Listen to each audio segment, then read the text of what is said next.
You're telling me Yeah, after all of these episodes, which my is invitation was funny because you're the only person I talk to on this platform. So it was just like, this is not the guy. And I was like, my only contact on this whole platform, nah, that's not him. when He you say like platform, invited you to too many things. when you say platform, do you mean the internet or? Yeah, you're the only person I talk to on the internet, right? It's just like two websites. Yeah, it's my Gmail and it's Yahoo Live. What's this website? YouTube Live. Yeah, yeah. And I use Bing to get there. Cool. Um, is your microphone plugged in? It is plugged in. Hello, hello. It's crazy. Maybe my settings are bad. Whatever. We're keeping it in the show. I was I was in the middle of watching the third part of Shane Dawson's series on Oh Jake Paul. my gosh. Okay. I did not realize that YouTube had become such a monster. Yo, it's A awesome. monster in like size as well as like general interest. So my first inclination of this was there are these two ex-Viners that I watch on YouTube all the time, Danny Gonzalez and And Drew Drew Gooden. Gooden, yeah, obviously they're awesome. Yeah, they're great. And I am truly Greg. So I have been following them for a while. And I've been like kind of getting this idea that YouTube is bigger than I thought it was. Yeah. And then that Shane thing came out and it got like 500,000 views in 10 minutes. And I was blown away. So I was like, I have to watch this. I don't know that much about Jake Paul, but I'm going to look into this. And I don't know anything about Shane Dawson, but I have to say that I have never been more disappointed in like the internet's perception of what is okay to say about mental illness. The second one he did, where he like described sociopaths the way that a like high school student taking a college class would describe sociopaths, I was like very disappointed. And he like addressed it a little bit, but for the most part, I was like, dude, that was not like your platform is so big, you're not allowed to make mistakes on that level. Yeah, I mean, I just basically am in the intro of the third video. Pretty It was, rad, huh? yeah, it was the second video where he said all that stuff. Yeah, I mean, I've seen the first two. I watched his. I Here's the thing. I love trash on the internet, and You do. I love trash on the internet, and I shouldn't. I think it's my backlash from film school where I watched so many good things that I was like, man, I just need some trash in my life. So I love trash on YouTube, and I watch a lot of videos about Jake and Logan Paul. Don't watch any videos from Jake and Logan Paul, but videos about them, which I think Hmm. makes me the worst, but I love it. I just do it every day. Yeah. And Shane Dawson, who I've like known about for years. I mean, he's been on YouTube forever. There was some big dust up about my other hobby, which is failed conferences, Oh like yeah, Firefest, TanaCon. TanaCon, right? Oh Exactly. yes, yes. So I watched that and I was Um, like, "Whoa, Shane's doing a new thing." And so then I just mhm. have watched his documentaries as they've come out, and they're awesome. One of my friends wants his wife to get into the world of YouTube for the purpose of like building a bigger brand to sell her like makeup and beauty supplies. Sure. And I was like, you have to watch. I was like, you have to watch out because what I learned from most recently the reply all is that like YouTube, that whole like there's like it's a community in and of itself, and it is like having this really weird civil war, which I did not think was possible with like such a trivial thing as is like just how can you like if all you're doing is like showing people how to put on makeup. I don't know how you got this far down the rabbit hole of like having to issue out like full on apologies and losing like hundreds of thousands of subscribers because you've been problematic. Yeah, man, YouTube's awesome. It's the It coolest. I did not realize because like it felt there for a while that it like kind of went out. Like I throughout pretty much all of college, I never like looked at YouTube. I wasn't aware of any of like the big celebrities.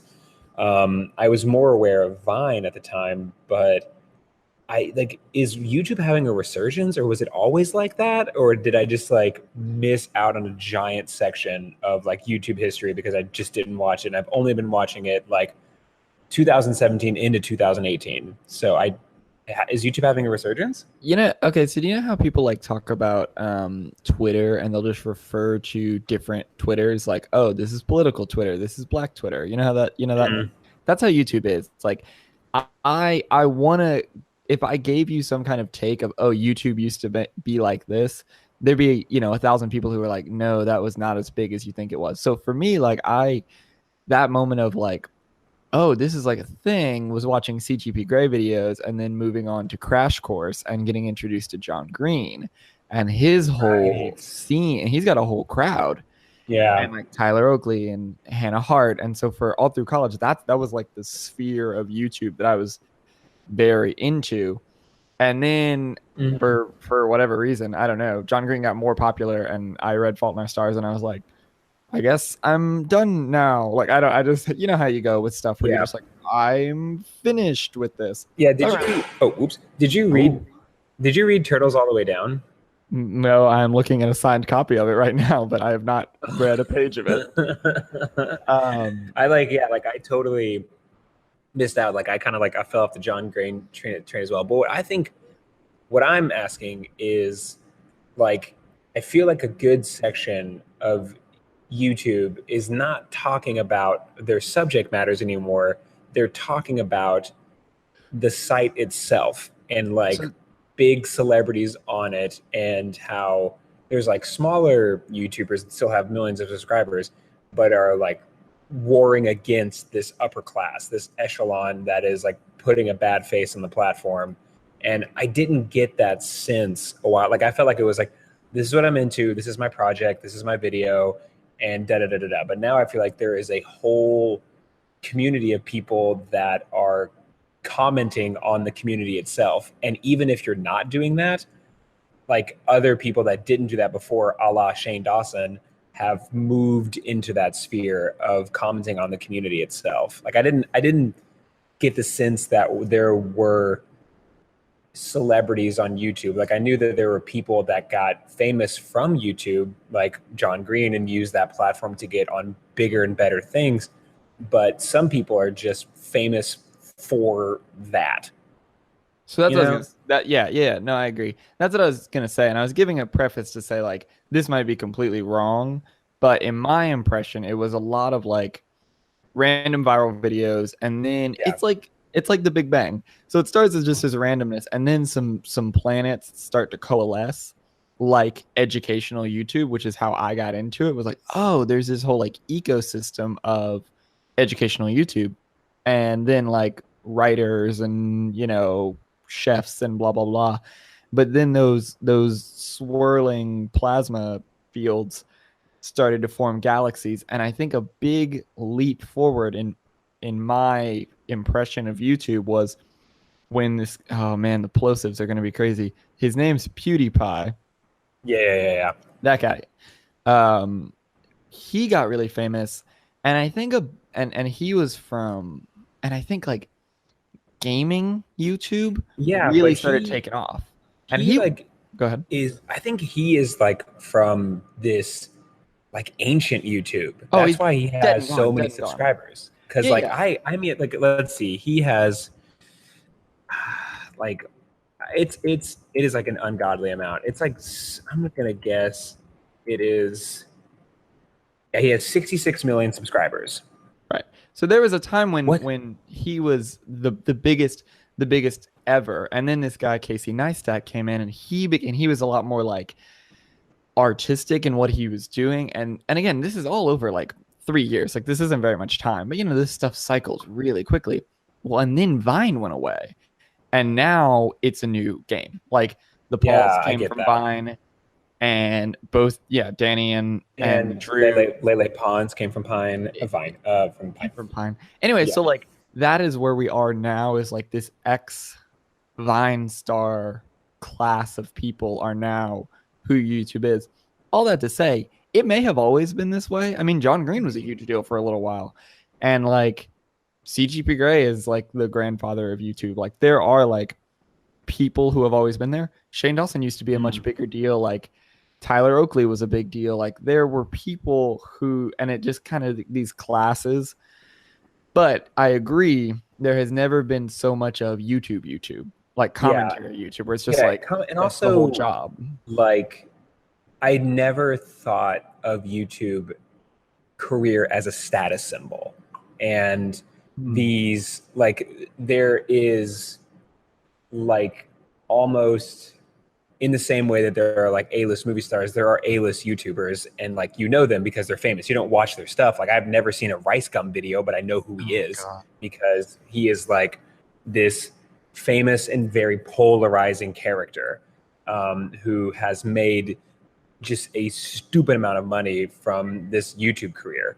And I think it is like, it's funny how it's dipped. I don't know if it was like the Vine stars or maybe like this is just an outcry of that generation getting itself onto the platform. Right. But there is this greater push of celebrity and status. And like, it's less about here we go. It's less about what the videos are and more about who is making them. Right. Like, because any of the Pauls, any of Lele Pons, whatever, they can do and make anything they want.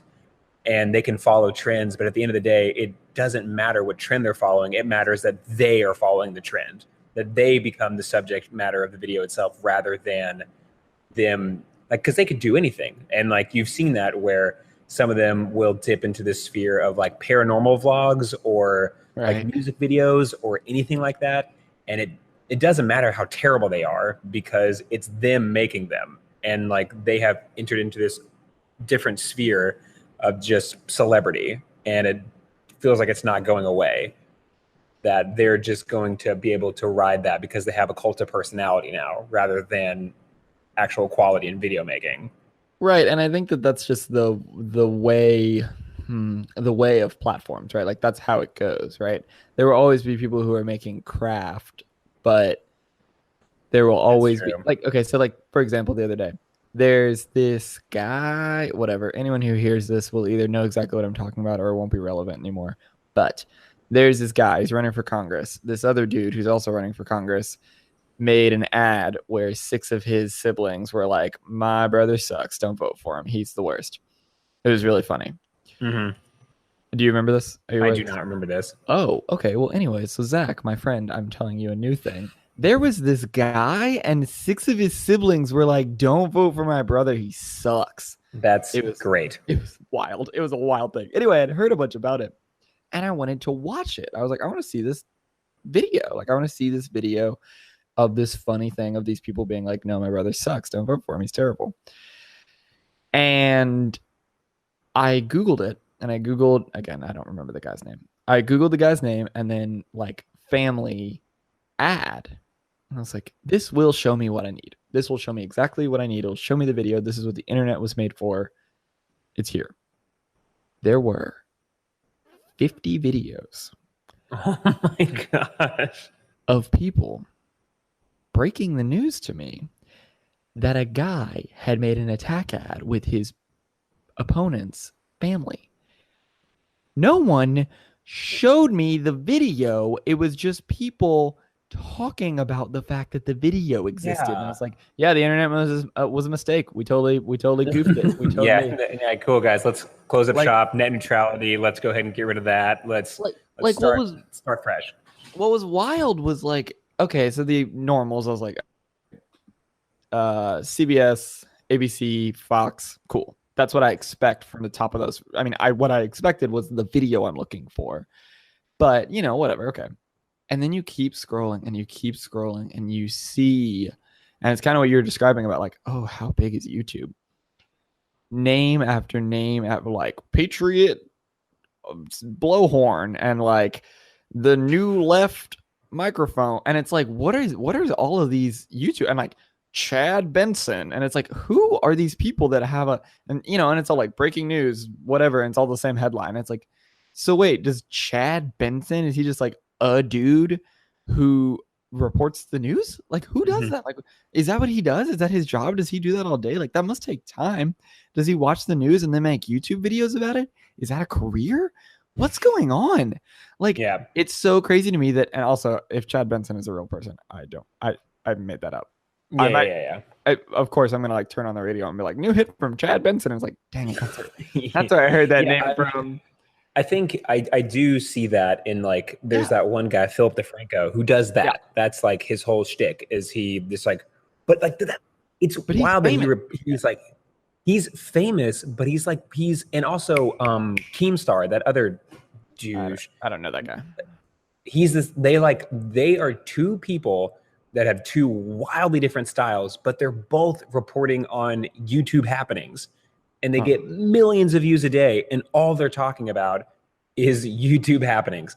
Like Philip DeFranco is more like logically looking at it, and he also talks about like the news and world things. Keemstar is like imagine TMZ but for YouTube, and he has gotten like this Oh. gigantic following of people. He's like kind of like he like does tabloids, but only about YouTube stars, and he is very successful. He's doing really big things. That's funny because I had to stop watching Philip DeFranco because I felt like it was a tabloid, but YouTube stars. I like, and there's something about it that just like disgusted me about his videos. Not him. I mean, he's a fun guy. What disgusted me was that somehow he could always write a headline that made me want to click on the next video, and it was like this irresistible pull of like, oh my gosh, I have to know what that video is about.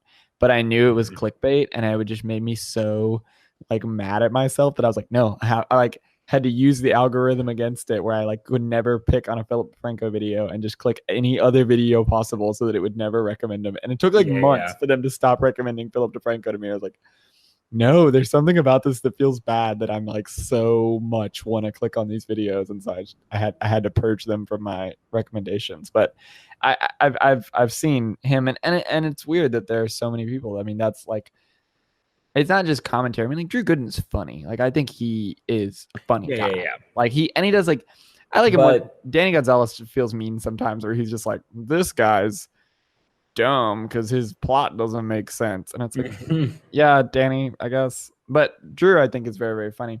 But they're doing something different than like just straight commentary of like, oh, this guy got this guy mad.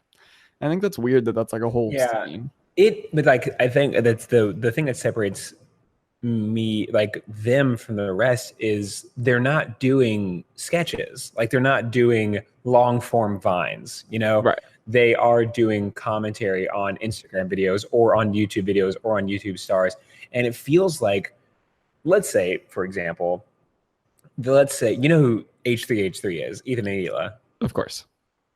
Yeah, great. I would say they are like him, those two, as well as iDubbbz.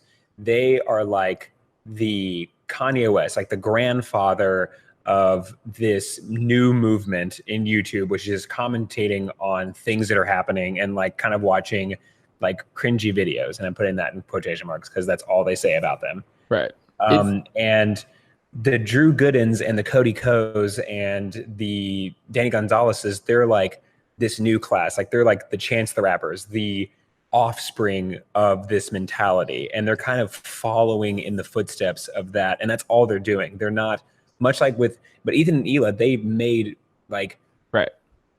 sketch videos, but very seldomly and not ever as well received as their other videos. And so I think that it's like I would love to see Drew, Danny, and Cody doing like long form vines. Like I think they're all very funny, and I think that they could do sketches, but that's not where the money is. And they're going towards this like reacting to the insanity of the community rather than making their own stuff. And I feel like I haven't seen that happen. Like there is much less new content, more reacting to like the content that's already happening. It feels like everyone's doing Access Hollywood, and the big YouTubers are like the Kardashians that are just always in the news for doing something insane. No, it's exactly that. I mean, that's exactly what it is. That's kind of what I was saying about like craft. Like there are some people doing good stuff, and there always will be, and then there are people who are just feeding off the trends. But what it makes me think of is, you know, with the when like all the ad revenue just like went away and Mhm. all the people got demonetized and like that was his whole big thing. And now everyone does sponsored content. And okay, so let me walk through this logic. Hey, why don't you just do like something good? Well, because then I won't get as many views. Well, you're sponsored anyway. Why does that matter? And surely you get more views than like, or you get as many views as like an average podcast gets listened to. So Mhm. why don't you just, you know what I mean? Like if Squarespace is sponsoring a video and it gets 100,000 views, well, I mean, people are making podcasts with 100,000 lists. You know what I mean? Like Yeah, 100,000 yeah, downloads, and they hear the same Squarespace. I mean, the God, we could all recite a Squarespace ad at this point.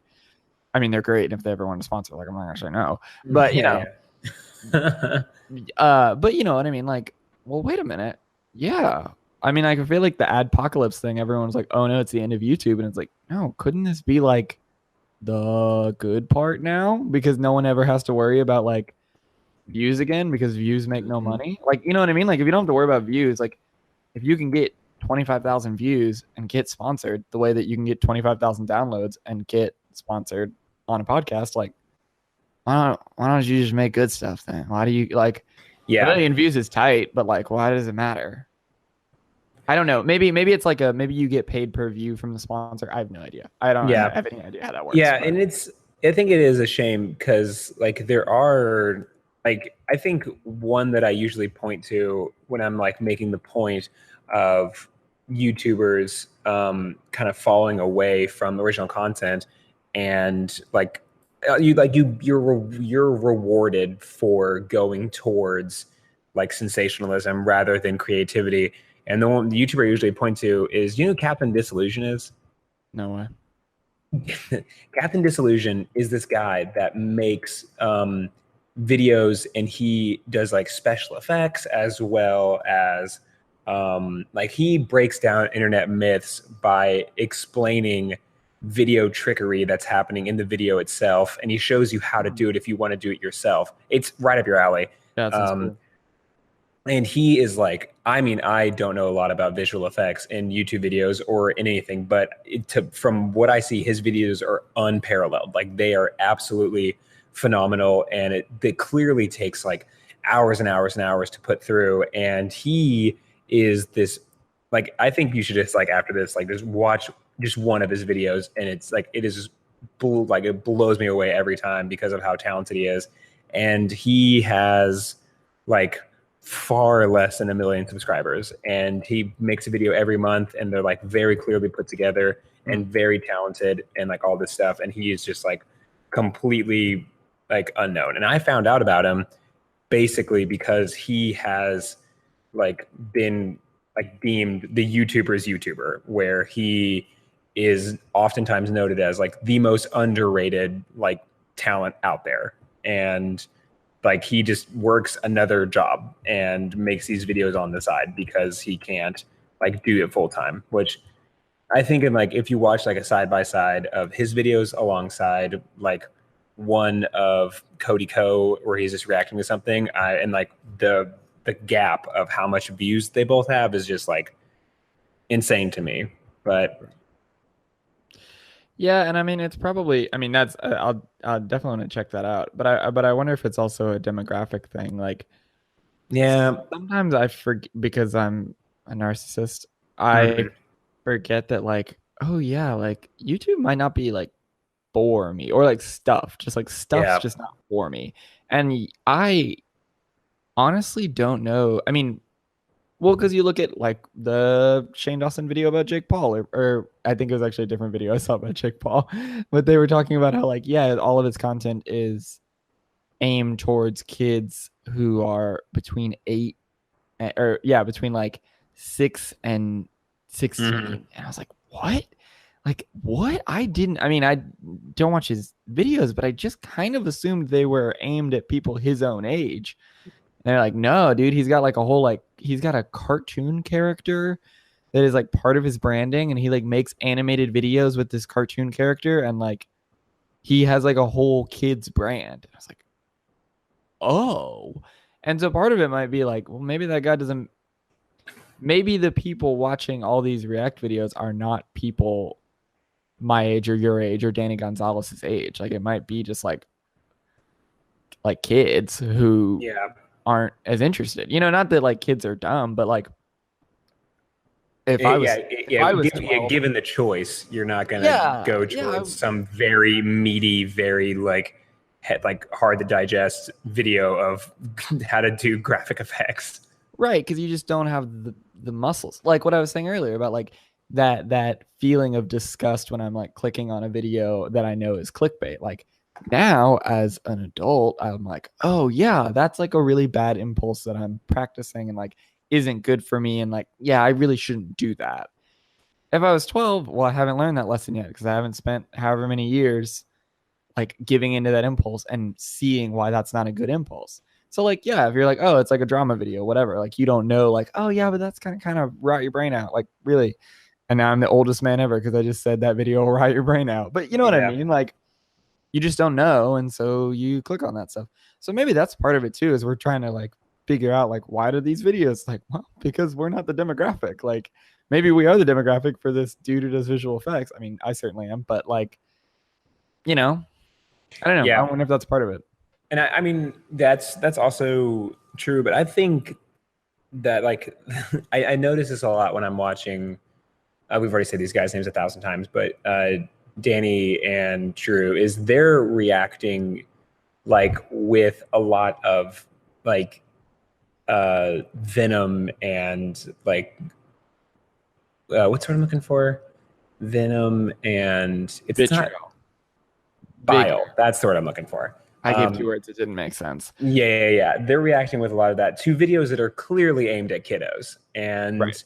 like, I think every once in a while they'll do a reaction video in this with the same like mean spiritedness I would do if I was like yelling at an episode of Dora the Explorer for not making sense. And it's like, well, yeah, Right. it's for kids. But I think like that is where I kind of draw the line in this like sensationalism is every once in a while, I think it is good to put the community in check because like, for example, Jake and Logan, they have an audience of mainly kids. And when Jake Paul does a video called a teacher diss, where he does a whole rap song about making fun of teachers for trying to teach them, then it's like, okay, that needs some course correction because you have a voice with that demographic and you're making life unnecessarily difficult for teachers because you happen to luck out and make yourself a YouTube star and you're putting forth this mindset that they don't need an education in the traditional sense because they can be a YouTube star just like you. And that is something that I think deserves like some course correction. But every once in a while, I feel like now most of it is just them yelling at other YouTubers who are just trying to do their own thing, you know, like they're messing with other people's money or trying to get in their bag and doing it by mocking them for not being their demographic, you know? Yeah, I mean, I would say that the teacher Like, does. I think you might be a little too close to home on that one. There but is all the gross, sexy stuff they do on their channel that's too. true. You Also should actually way watch. You should grosser. watch the teacher diss. I'm kidding. It is something to behold. It is like very truly like the entire time I'm watching it, I'm just like he does like he hits all the main licks of like, man, this is for all the teachers that told me I wouldn't be shit. And you're like, what are you talking about? Like, what teacher ever told you that? Yeah, And it's that's like, such a weird thing. All right, look, it was cool when Biggie said it. You can't say it though. Like, if you're not yeah, and also yeah, and like this is for all the teachers that didn't teach me how to buy a Lambo Cash. And it's like, what do they think was going to happen? Like, all right, welcome to Lambo Cash buying 101. This is how you guys will accomplish this. Math is not important. All that is important is me teaching you how to buy a Lambo. I will tell you though, I got a little distracted because I was staring into the Ouroboros and realized, are we just doing the exact commentary We thing? are doing. We are doing the exact thing we've been criticizing. Cool. I am not mad. But see, I'm not mad at like, for example, like child YouTubers making videos for kiddos, and like, yeah, they don't make sense. whatever, they're for kiddos. But I think I like in the history of YouTube, I think like we are entering into this post suicide forest. I think that is like a definite before and after in like the history of it all. Sure. Because that is when the rest of the world kind of noticed that, one, this is a really big platform, and two, that there are people on here that are like putting forth this mindset to children. And I think that is when a lot of those commentary videos came out. And then once they realized they could get millions and millions of views for just commentating on things, they kind of kept going in that sphere. So you see a lot more of that, and you see a lot more of the sensationalism behind like in using that same infamy and like notoriety was able to get KSI and Jake Paul and whatever, all those four guys to do that big boxing match where they probably walked away with millions of dollars because they had gotten famous off their names because they did crazy things and people were reacting to them. So I'm lamenting that YouTube has become like an angry, yelly echo chamber and less of like, hey, this is a thing that I'm working on and I'm good at it. And here it is. And like, you have to do that out of an interest in your own self, because there is very little opportunity in making that a career for yourself if you're not going to play ball. And the ball that they're playing right now sucks. Let me pitch you this idea. Let's ruin podcast. What if we start manufacturing beef between podcasters? Yeah. And we can just be the commentary podcast about podcast beef. And like as we were talking about that, when you said the podcast, I was thinking about like I don't think there's any other social media platform that has that. Like there aren't people famous on. I mean, maybe there are because I'm just not in this world that much. I don't think there are people on Twitter that are famous for being on Twitter and reacting to other Twitters. You know. I believe you're referring to the President of the United States of America. That's true. The reason is that he rode that all the way to the top. President, we're not allowed to talk about the president. And there's so much to talk about. I do not want to talk about. There's so much to talk about. I think like part of it is though it's demographics. Like there are podcasts for kids, but they're like the Brush Your Teeth podcast or the like bedtime story podcast.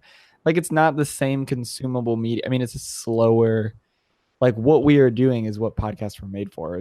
I don't know. Actually, I have no idea if that's true.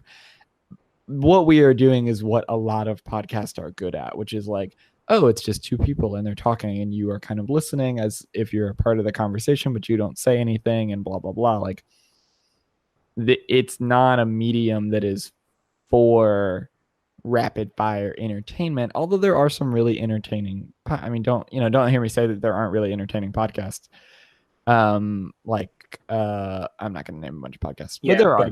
I don't know. It doesn't matter. But anyway, what I'm saying is like demographically, there is not the people that really love podcasts are probably old enough to not be super into beef. Like I don't really, while I would watch a boxing match between, Alex Bloomberg and Roman Mars and Sarah Koenig for sure.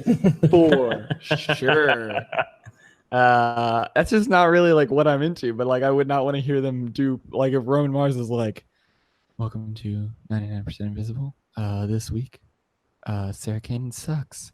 Man, that Ira Glass Zach Stewart Pontier fight is gonna be insane. But yeah, you know what I mean? Like, I don't really want to hear that. Like, I'm not interested in that exactly. I just want to hear you talk about like how they design mailboxes or something boring. Yeah. Because I'm that age now, and that's how I feel. Like, yeah, I just honestly, I texted Kyle the other day and I said, man, there's something about me that if someone made an hour-long podcast about how they standardize the size of bricks, I would listen to it. And I don't know what that says about who I am anymore, but it's like, yeah, for sure. And I think about that sometimes. I look at brick buildings and I'm like, man, I would really listen to an hour-long podcast about how they standardize the size of bricks. Because like, I'm sure there's a story and I really would listen to that. That's different than like,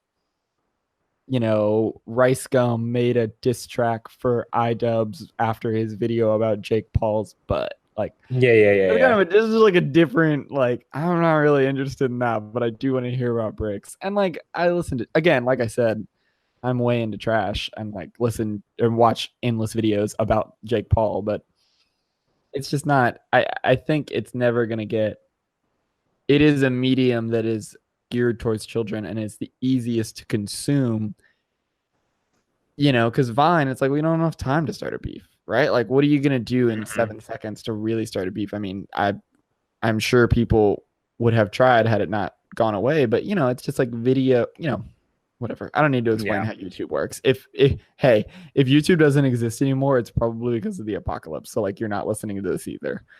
that's true. But yeah, like it's just the demographic. I think. I don't know. I'm talking out of my ass. Yeah. We solved it. I don't know anything about anything. Um, Speaking of apocalypse, I just started getting into 35 millimeter film shooting, and yeah, right, I'm obnoxious.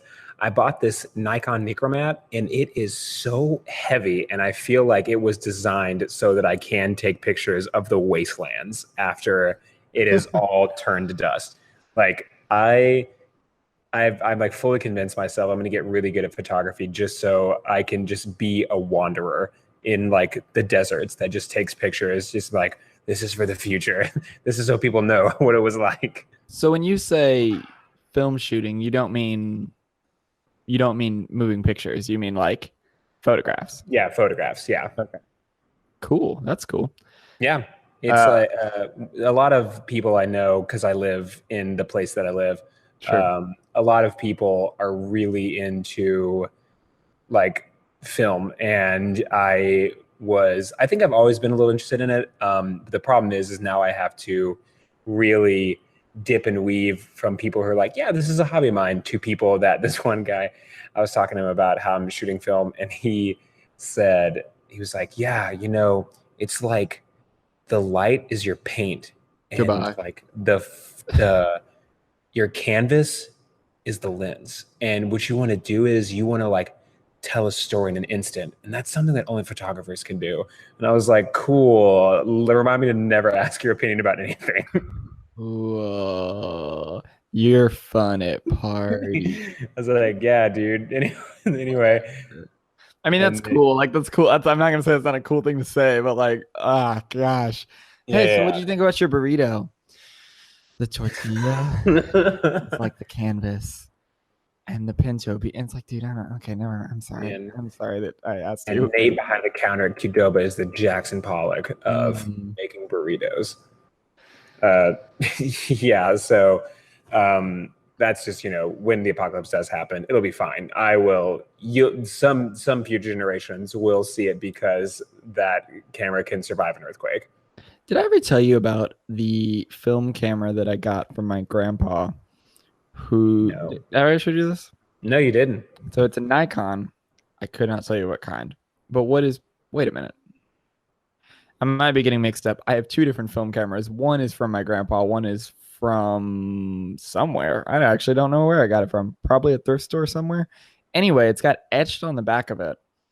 Uh, USSR like 1948 or something. Yeah. It's like Berlin USSR 1948, which I guess is fake. Like I assume it's fake.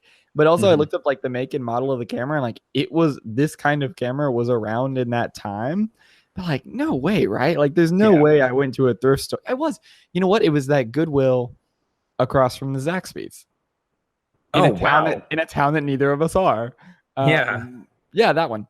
And I saw it and saw the little inscription and was like, oh, I need to have this. And so I bought it and I have it sitting on my bookshelf right now. But yeah, it's like says it's from German or Russian occupied Berlin in the 1940s somethings.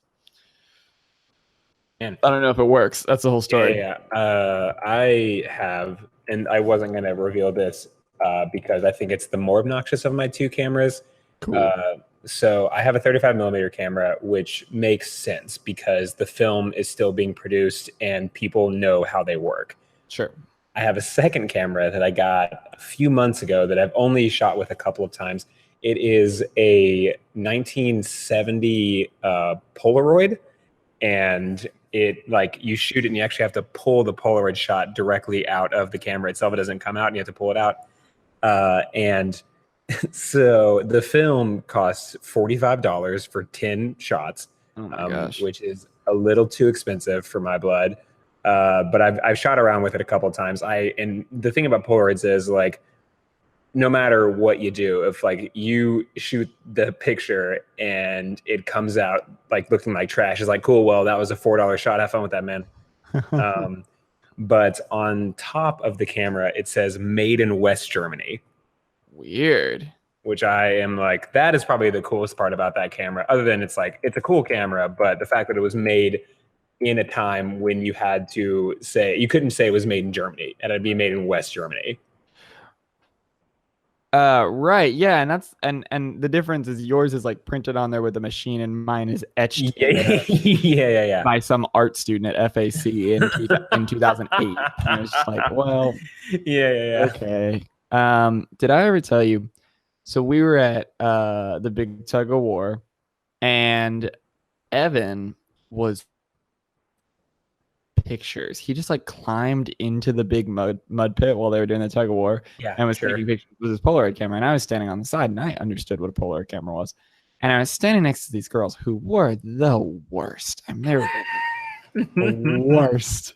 And the worst part was they didn't know that I thought they were the worst. So they kept trying to talk to me, and I was like, I'm sorry. I do not want to have a conversation with you. Because it was just that kind of like, meh, that girl's ugly. And I'm like, I don't want to talk to you. Like, you seem like a mean, spiteful girl, and I don't want to have a conversation with you. And I just didn't, whatever. I wasn't like making a scene about it, but I just like could hear these girls, and they were talking to me a little bit, and I was like, I don't really want to talk to these people. But here we are. So Evan's in the mud pit, and they're doing the whole tug of war thing, whatever. And he's taking pictures. And he would take a Polaroid picture and then hand it to me. And I knew, of course, the only time you should ever ignore the advice of Andre 3000 is when he says, shake it like a Polaroid picture. Yeah. You're not, and of course you know this, but you are not supposed to shake a Polaroid picture because it ruins the picture. And so I'm sitting there in maybe the most uncomfortable moment of my life, where these girls are looking at me going, shake it like a Polaroid. And I'm like, no. Shit. And I'm like, and so I'm doing the daintiest little like shake of the, because I don't want to ruin the because it ruins the photograph. Yeah. And I didn't want to ruin it because I know it's expensive. I know it takes a lot. I know that he didn't, even if it wasn't expensive, he had a limited number of these shots, and the match was going to be over in like 2 minutes. So like we needed it, and I didn't want to ruin these. And these girls are just shake it. She's just getting in my face and like grabbing my hand, trying to shake it. And I'm just like, I'm so sorry, Evan. And they were fine, but they were like, they had that little like weird drippiness on the bottom of it. I'm sorry, Evan. The worst girls in the world were pulling my hands and making me shake this picture. I knew. He's like, it's okay. Oh, that's really funny. I just expected for Rude Sam to kick in and just you be like, no. Well, this was a fun. No. Like, no. No, now it would be no. But no. The second time I talked to at that same event was the second time I talked to my now wife. This was years ago. Oh, wow. Yeah, it was a long time ago. And I had not fully come into my personality as no nonsense, or as you call it, Rude Sam. Not that I refer to myself as no nonsense Sam, because that would be, well, nonsense. But I mean, I've always remembered you as no nonsense Sam, or like I was recently at a party that it was me and my roommate were there. And it was a house show. So we're having this really fun backyard, like hanging out, playing games, drinking, and then all of a sudden someone comes up on stage. It's like, hey, everyone, for the next hour and a half, I would like for you to sit quietly and listen to this person you don't know sing songs. Nah, dog. And so I think I'm just like so very rooted in like the social part of it that I'm like, I can't leave that. I can't, like, there's no way I could. Like, 2 songs in, my roommate turns around and just goes, I don't want to be here anymore. And then I go, okay. And he goes, I'm leaving and you're coming with me. And then I was just like, cool. And then we both left. And I was just like, that is something that I think you have said to me at some point in college. We have walked into like a very lame event. And then you're like, I'm going to go buy a Colt 45 and drink in my apartment. And you're coming with me. And I'm like, all right, yeah, sure. I guess I also don't want to be here. And I needed someone else to say it. I have grown up a lot as a human being, and I no longer drink Colt 45. Yeah, but you're supposed to drink Colt 45s in college because that's the if you graduate and drink Colt 45s, your life is in a tailspin. Which I just wanted to stipulate that I do not currently drink Colt 45s, but that was the exact reason we bought them, was word for word. Well, when I graduate, I can't drink Colt 45s, exactly. so like I have to do this now. Yeah. One time. There's a good reason for that. They're awful. If anyone is listening to this and has graduated from college, don't start now. No, well, it's too late. It's too late for you. No, I mean, do it. No, I mean, do it anyway. So we're giving a very brushes to paint a picture for the listener. So I was at a Bible study with my wife. She wasn't my wife at the time, but anyway, and it was over the summer, and so it was less people there because we were in town, and for some reason we were in the pews. We weren't like in a circle in the like church. We were in the pews, and the pastor was up at the front and just talking, and like we were sort of talking back to him, but everyone's in pews, right? Mm-hmm. And then it ends, and you could have cracked a board in half with all the tension because he just forgot to go, all right, you guys can leave. Just forgot to do it. And you could smell it in the air. Everyone's like, can we go? And he's like rapping with you. He's just like, hey, so what's up, guys? Yeah, so you guys doing great? Okay, cool. Hey, Dennis, things are going good. Cool, man. Really cool. He's a youth pastor, so obviously that's how he talks. Yeah. And yeah, okay, cool. And then his wife comes up and she's like, oh, we just have some announcements. And we're like, oh, good. Announcements. We can go. And the announcements end. And he's like, yeah, so be sure to come over to the cookout. You gonna be there? Oh, cool, man. That's really cool. How you been, man? We're all still in the pews. Dying. Absolutely dying. Like, this is the worst. This went on for like 10 minutes. And he's just talking. And like, and everyone is just scraping the wood off the pews with their fingernails. And I did. This is, of course, later on from the Tug story. I just stood up. There are 50 people in this room, and like everyone is sitting down, and everyone can see each other. Yeah. No, there's not 50. There's 25. There's no way to stand up and not be very obvious. And I stood straight up, and the pastor looks at me and he goes, and I said, we're leaving now. He goes, yeah, I promise you. And you could hear the hope dye in people's eyes. He goes, nah, dude, you don't have to go. Hang out. And I said, no, we have to go make buffalo chicken dip, which is true. Yeah, okay, good. We're leaving. Goodbye. And he's like, oh, man, that sounds good. What do you do? And again, he's trying to make a conversation about, oh, that's, what are you making it for? And I'm out the door. And we get out into the parking lot, and we are just shouting like, what was that? And apparently, I did not look back. My wife did. And she said that after I left, I had liberated the group, and people started standing up and meandering. I'm so proud of you. But we were like, are we going to be here for 1,000 years? Like, when are we going to leave? He didn't dismiss us. And nobody wants to be rude, except, of course, me. Yeah. Well, who doesn't? I don't want to be rude, but like, man, sometimes you just gotta be rude. And like, I was like, all right, dude, I'm leaving. I'm not sitting in this church anymore. Like, we've been here for an hour. We've had 10 minutes of this, and this is terrible. Yeah. Because it's like an open forum jam sesh with one dude and 25 onlookers. And it's just like, dude, let me leave. And anyway, we walked out and we never went back. We literally it was like Yeah. it was like a Wednesday night Bible study, and we looked at each other and said, we're never going to that ever again. Not because like it was bad, like it wasn't bad, but I was like, I can't risk it. I can't risk ever being in that situation where I have to like sit there for 10 minutes and then be the rude guy who leaves every single week. I was like, no, I can't do it. Yeah, I think that is you. I mean, you must have all the power in the world, because if anything, you can leave. I have I have a wife and a home now. I'm going to leave and go there, and like I don't want to be that. Everything I want is not in this room. Goodbye. Oh yeah, it was like when you were texting me while we were trying to set up this recording, and you were like, "Oh, dude, hey, I'm really sorry. I'm trying to." I said, "Yo, I'm on the couch watching Chef's Table eating meatballs. I do not care. Like you take us like we are sitting on the couch. I don't care what you're doing. Like, let me know when you want to record. I'm free."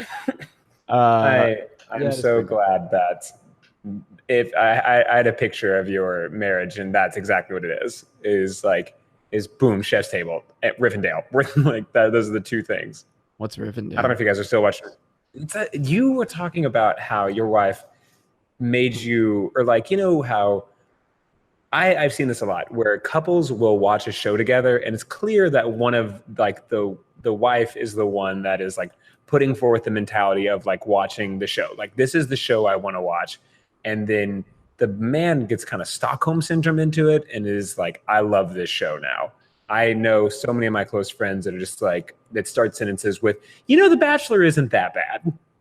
Or like, Big Brother's actually pretty good.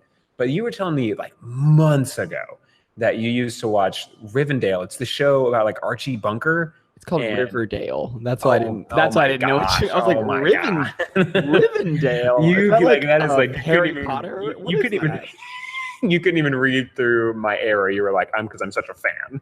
No, I actually didn't know what you were talking about because I didn't know what Rivendell was. Do you still watch that, or is that still going on? You once described that show as a great show trapped in a bad show, and I thought that was like the funniest thing to say. Several great shows trapped next to Archie Bunker. I haven't seen season 2. We just watched season 1 when it was on Netflix. We do watch Bachelor in Paradise, and we are in a fantasy league for Bachelor in Paradise. And good, perfect. My favorite thing. I really have come around to trash. I really like trash. It's really fun. Riverdale. No, here's the thing. Riverdale, almost every single character is more interesting and dynamic and acted better. I don't know the actor who plays Archie Bunker, but he doesn't do a good job. I don't know anything about acting. Every character is better than Archie Bunker. And about 4 episodes in, they realize that, and they basically sideline him to not being a character anymore. In the show that is supposedly about Archie, he like literally there'll be like a murder mystery and this intrigue about this rich family and this blah blah blah, and it's this really cool thing going on, and then they will, no joke, cut to Archie playing his guitar, sad because he wants to write a song about his girlfriend, who is a character from Josie and the Pussycats. And it's just like, okay, dude, like, this is not good.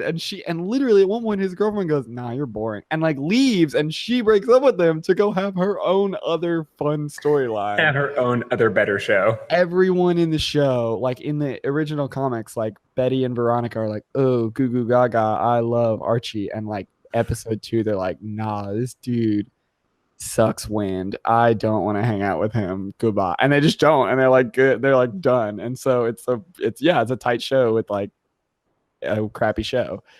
But yeah, no, Riverdale's really good. I hear season 2 is bad, but again, I don't really know how to judge that because like, well, season 1 was. It was supposed to be bad. Oh, speaking of good, nah, dude, we gotta go. We can't do this for another hour, but I did watch and finish Gravity Falls, and yes, ooh-wee. Dude, what I was talking about that today because I have this one friend who thinks that like animated and like cartoon shows are just like they have no intrinsic value. And like I was talking about Gravity Falls and how great that show is. All right. Like, man, Save it for that's next week. yeah, that's all I can say because there actually homework assignment. There is this one. Have you seen Over the Garden Wall or heard of it? No, but I've heard of it and really want to see it. Over the Garden. So this is just a fun fact for everyone that I think is super interesting. On the show, Marvelous Misadventures of Flapjack, which is this like animated show that is like really quirky and really weird. On that show, this is the alumni that came from that. Pendleton Ward, who did Adventure Time, Justin Roiland, who did Rick and Morty, JG Quintel, who did Regular Show, Alex Hurich, who did Gravity Falls, and the creator of From Over the Garden Wall or Over the Garden Wall. Yeah, they all worked on Misadventures of Flaps together, either as animators or storyboarders or like directors or like script supervisors. And they all met on that show. I mean, I haven't seen Over the Garden Wall, but I can't speak for it. I've heard it's really, really great. But those are arguably like three of the best Western cartoons to come out in the last 20 years. Yeah. Like, wow. Rick and Morty, Adventure Time, Regular Show, and Gravity Falls. That's really, really great. Okay, then we can talk about animation. I mean, I'm an animator, so I'm always down to talk about animation. But yeah, let's talk about it next week. All right. Oh, good. Your microphone's out. So this is a great way to end the podcast. Good podcast. All right. See you. Bye forever.